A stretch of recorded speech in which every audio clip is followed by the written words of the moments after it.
భాగస్వామ్యంతో future university అందిస్తున్న ఈ అద్భుత కోర్స్ కేవలం 180 మందికి మాత్రమే లభించే అరుదైన అవకాశం.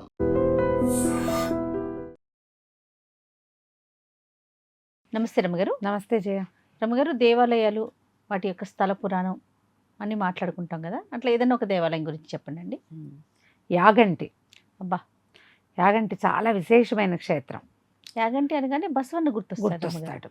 బ్రహ్మంగారి కాలజ్ఞానంలో యాగంటి బసవన్న లేచి రంకె వేస్తాడని ఆయన చెప్పారు. అప్పుడు కలియుగాంతం అయిపోతుంది అని. అయితే ఈ బసవన్న ప్రతి 20 సంవత్సరాలకి 1 అంగుళం చొప్పున పెరుగుతున్నాడని అంటారు. ఇది వరకు చుట్టూతా ప్రదక్షిణాలు చేయబడేవని, ఇప్పుడు ప్రదక్షిణాలకు అవకాశం లేదు, ఒక స్తంభాన్ని కూడా తొలగించారని చెప్తారు. యాగంటి క్షేత్రం ఎండాకాలంలో వెళ్ళదగిన క్షేత్రం కాదు. అవును, అంత కొండలు. అసలు 10 దాటిందంటే ఎండ మాడిపోతుంది. అక్కడ నడవటమే కష్టం, ఆ మెట్లెక్కటం కష్టం. కొద్దిగా చల్లబడిన తర్వాత వానలు పడ్డాక యాగంటికి వెళ్తే నేత్రపర్వంగా ఉంటుంది. చాలా బాగుంటుంది క్షేత్రం. ప్రత్యేకంగా చూడవలసిన శైవ క్షేత్రాలలో మనము పంచారామాలు, పంచభూత లింగాలు, 12 జ్యోతిర్లింగాలు, ఇవన్నీ పంచకేదారాలు విశేషంగా చెప్పుకుంటాం. ఇవన్నీ లెక్కే కదా. వీటితో పాటుగా ముఖ్యంగా చూడవలసిన కొన్ని శైవ క్షేత్రాలు మన ఆంధ్రప్రదేశ్లో కూడా చాలా ఉన్నాయి. వీలైనన్ని చెప్పుకుందాం తప్పకుండా. ఈ యాగంటి అలాంటి ఒక ప్రత్యేకమైన క్షేత్రం. ఇదేంటంటే ఋషి ప్రతిష్టగా కనపడుతుంది మనకి. అగస్త్య మహర్షి ప్రతిష్ఠ చేశారు. ఇప్పుడు మనం చూస్తున్న యాగంటి దేవాలయం ఇంచుమించు 15వ శతాబ్దంలో హరిహరరాయలు, బుక్కరాయలుగా చెప్పబడే శ్రీకృష్ణదేవరాయల తాలూకు ముందు తరం వాళ్ళు నిర్మించిన దేవాలయంగా కనిపిస్తుంది ఇది. ఇక్కడ చాలా ప్రత్యేకమైన కొన్ని సంగతులు ఏంటంటే, ఇలా దేవాలయాలు బాగా పెద్దగా ఎత్తుగా రాతి నిర్మాణంగా కనపడడం, యాగంటిలో ఉన్న గుహలు, అందులో ఒకటి అగస్త్య మహర్షి తపస్సు చేసింది, తర్వాత బ్రహ్మంగారు తపస్సు చేసింది, ఇవి ప్రత్యేకంగా కనపడతాయి. ఒక వెంకటేశ్వర స్వామి ప్రతిష్ఠ చేయబడిన గుహ ఒకటి కనిపిస్తుంది, గణపతి ఉన్నది ఒకటి కనపడుతుంది. అన్నీ గుహాలయాలుగా కనిపిస్తాయి. ఆలయం ఎత్తుకుంటే అంతా రాయి. ఇక్కడ ఇంకో ప్రత్యేకత ఏంటంటే, ఇక్కడ ఉండే కోనేరు, అది మొత్తం సంవత్సరం అంతా నీళ్ళు వస్తాయి అందులోకి. ఆ నీళ్ళే పుష్కరిణిలోకి వెళ్తాయి. దాని జలమూలం ఎక్కడుందో తెలియదు, ఎక్కడి నుంచి నీళ్ళు వస్తున్నాయో తెలియదు. ఒక నంది ముఖాల నుంచి పడుతూ ఉంటాయి. ఆ నీరుకి చాలా ఔషధ గుణాలు ఉన్నాయని, అందులో స్నానం చేస్తే చాలా సమస్యలు తీరుతాయని చెప్తారు. అదొక ప్రత్యేకమైనది. కోనేరు దగ్గర కూర్చుంటే ఎంత బాగుంటుందో, భలే హాయిగా ఉన్నట్టు ఉంటుంది. అందులో నీళ్ళు పుష్కరిణిలోకి వెళ్తే జనం పుష్కరిణిలో కూడా స్నానం చేస్తారు. మేము వెళ్ళినప్పుడు కోనేట్లో దిగిన వాళ్ళు పెద్దగా కనపడాలి. అందరూ దాని చుట్టూతో కూర్చున్నాం, మేము కూడా కాసేపు కూర్చున్నాం అక్కడ. చల్లటి తీయటి నీరు, దీంతో పాటుగా చాలా క్లియర్గా ఉంటాయి నీళ్ళు, క్లియర్గా కూడా ఉంటాయి. దీంతో పాటు మనకి ఇంకొకటి ఏం కనపడుతుంది, ఈ పుష్కరిణితో పాటుగా కాకులు ఉండవు ఈ ప్రదేశంలో అగస్త్య మహర్షి శాపం వల్ల. అదంతా చుట్టూతా అంతా అడవులు అవి ఉంటాయి కదా, మరి అక్కడ ఉండాలి లెక్క ప్రకారం. కానీ ఒక్క కాకి కూడా అక్కడ మనకు కనపడదు. అగస్త్య మహర్షి శాపం వల్లే ఇవి కనపడవని చెప్తారు. దీన్ని 2 ప్రత్యేకమైన పేర్లు ఉన్నాయి. ఒక ఆయన చెన్నప్ప లాంటి పేరున్న ఒక సిద్ధుడు భక్తుడు పరమేశ్వరుడి కోసం చాలా కాలం తపస్సు చేశాడని, ఆయనకి పరమేశ్వరుడు పులి రూపంలో ప్రత్యక్షమయ్యాడని. ఆయన మహానందంతో నేగంటి నేగంటి శివునేగంటి అని పెద్ద పెద్దగా కేకలు పెడుతూ నాట్యం చేసేట. ఆ నేగంటియే యాగంటి అయ్యిందని ఒక కథ చెప్తారు. అయితే అగస్త్య మహాముని ఇక్కడ చాలా కాలం తపస్సు చేశారట. తపస్సు చేసి వెంకటేశ్వర స్వామిని ప్రతిష్ఠ చేయాలనుకున్నారు.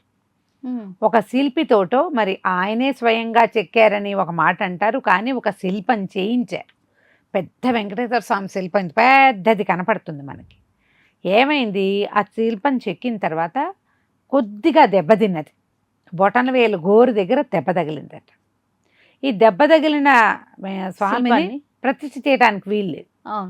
ఈయనకి ఏమనిపించింది, నా సంకల్పంలోనే ఏదో దోషం ఉంది, సమయం బాగుండలేదా, నా సంకల్పం సరైంది కాదా అని మళ్ళీ అగస్త్యుల వారు పరమేశ్వరుడి కోసం తపస్సు చేశారట.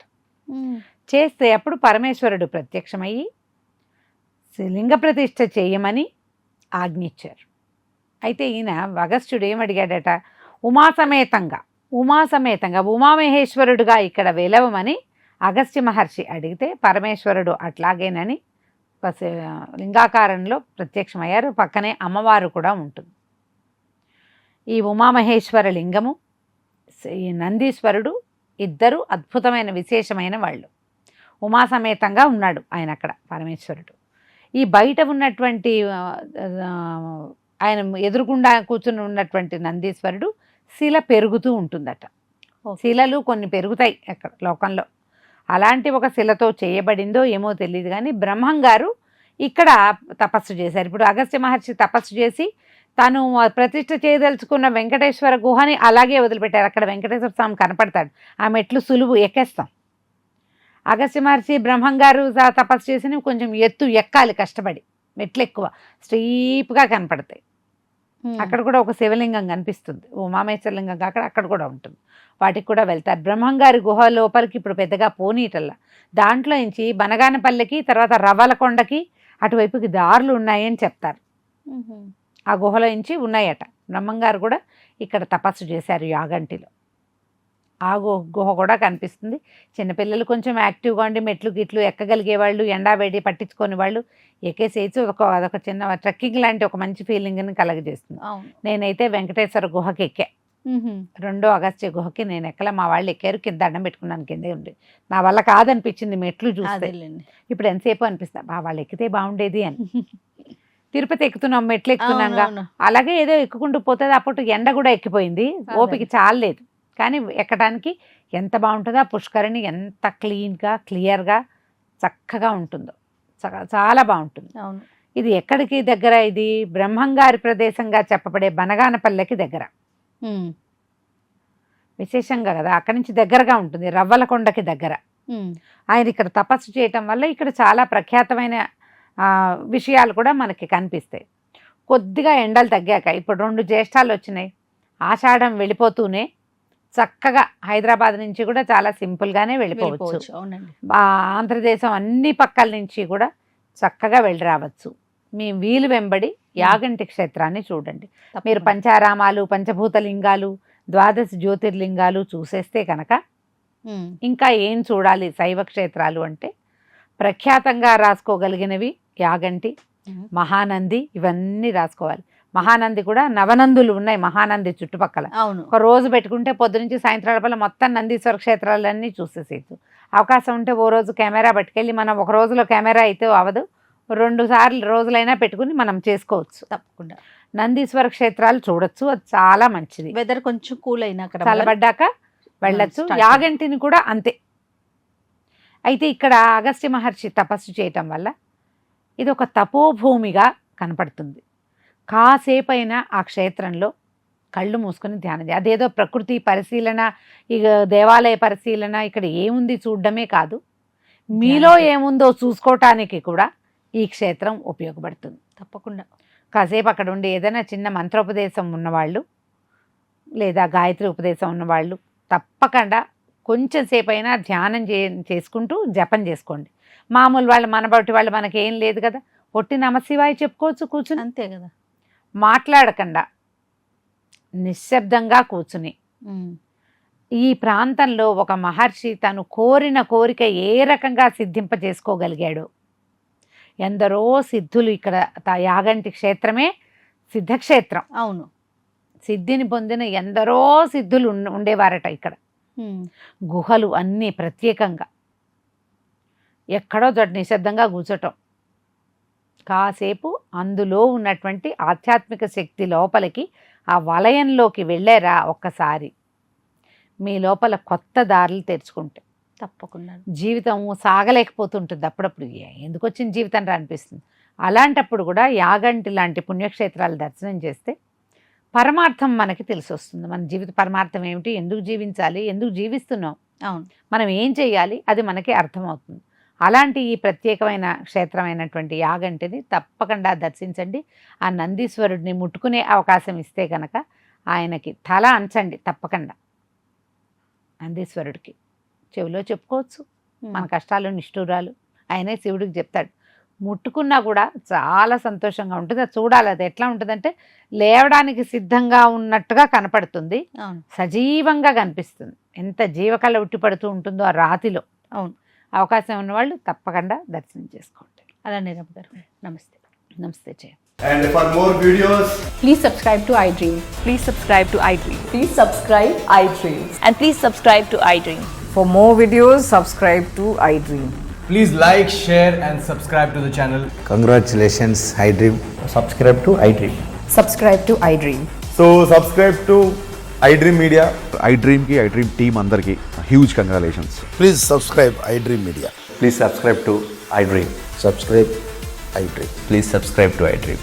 iDream అంటే నా కళల ఛానల్ను సబ్స్క్రైబ్ చేసుకున్న నోరు తిరుగుతలేదు, మీరైతే గంట గుర్తు కొట్టండి. For more such videos, please subscribe to iDream.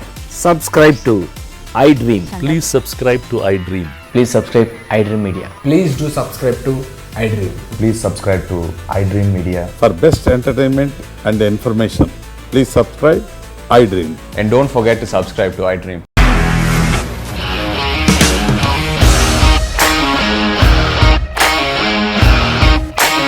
ఇండస్ట్రీలో కమిట్మెంట్ ఇష్యూస్ వస్తే నీకు కూడా వచ్చినట్టు మార్నింగ్ తీసుకెళ్ళాలంటే కొట్టి పడేస్తారు.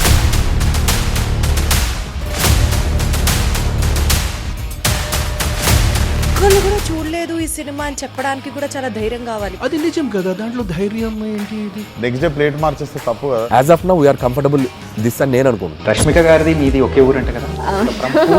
నీకు కోపం వచ్చిందంటే బాగా తిట్టేత్తరా? తిట్టేద్దామండి. నిజంగా గేమ్ ని ఎలా చేంజ్ చేయగలిగారు? ఏపీఎస్ఎఫ్సి వాళ్ళకి 6 నెలల్లో నేను 6 లక్షలు కట్టా. బిజినెస్ చేయాలనుకుంటే it is as difficult as riding a tiger.